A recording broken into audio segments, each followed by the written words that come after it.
Бишкек шаарынын быйылкы бюджети 8,5 миллиард сом болуп бекитилди. Бул былтыркыга салыштырмалуу 816 миллион сомго көп. Бирок борбор калааны өнүктүрүү үчүн бул акча да жетишсиз дешет жергиликтүү депутаттар. 50%дан ашыгыраак баары бир жана социалдуу тармактарга жумшалат каражат.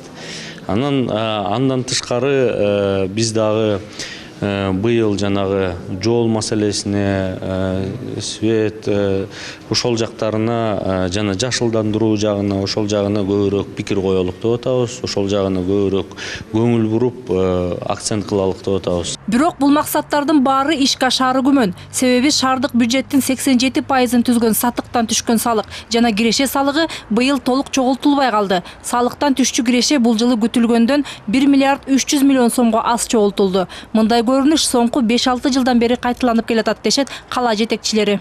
Анан эки салык менен налог с продажи подоходный налог эң азыр проблема болуп атат. Эмне үчүн салык кызматы уже 5-6 жылдан чогултпай атат. Кайсы маселеден? Же прогноз туура эмеспи, же экономика иштей албайт.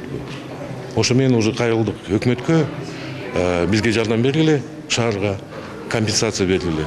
Мындан улам шаар бийлиги 1 миллиард сомдон ашуун каражатты компенсация кылып берүүсүн өтүнүп өкмөткө кайрылууга аргасыз болгон.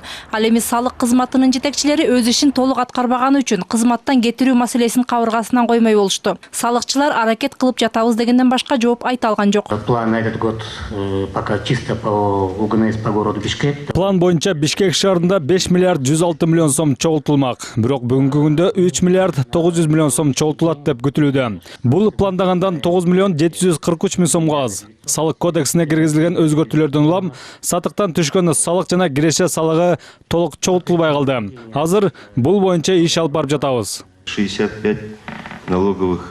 Негизи салык кызматкерлеринин майнасы республикалык бюджеттен каралышы керек. Бирок биз киреше бөлүгү жакшыраак толсун деген ниетте силердин 65 кызматкердин майнасын шаардык бюджеттен төлөп берип жатабыз. Эми мынтип келерки жылга дээрлик 2 миллиард сомдой каражат түшпөй калуу коркунучун пайда болду.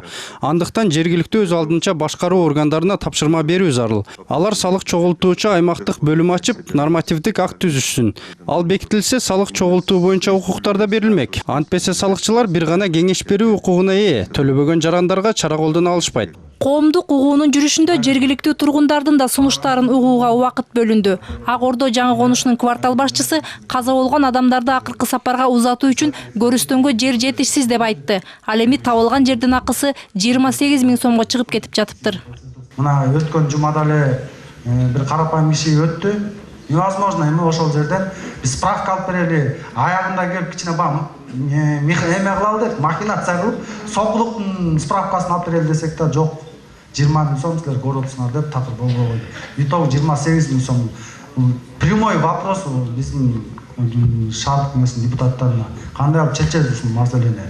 Ылдый жактан берилгенди билебиз, ал жак 1 метр казганда эле суу чыгат экен, ал жакка мусулмандар общелеп барып казган киши көрүп, аякта отказ берип атышат. Бишкекский мэрияга берилген 44 гектар Грозь деген айылдын жанында азыр иш жүргүзүлүп атат. Жакында ушул айдын ичинде Кудай буйрса ошол көрүстөрдө ачылат деп үмүт бар.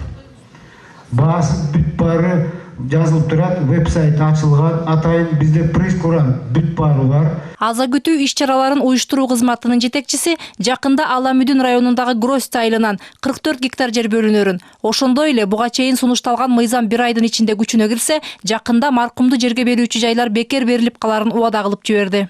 Ал халк септегенде ал кладбищеде биринчиден документи жок, экинчиден жол жок.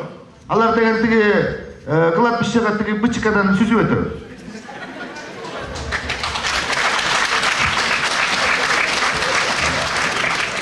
Ошон үчүн жанагы мыйзамды мындай эме азыркы мезгилде жанагындай кымбат акчага мурунку бай юго-западный кладбище иштеп атат шаарда. Бишкек мэри бул маселени өзү көзөмөлгө алаарын убада кылды. Ошондой эле шаар тургундары мыйзамсыз курулуштар, социалдык көйгөйлөр боюнча сунуштарын ортого салды. Мээрим Ташыбекова, Александр Симонов, НТС.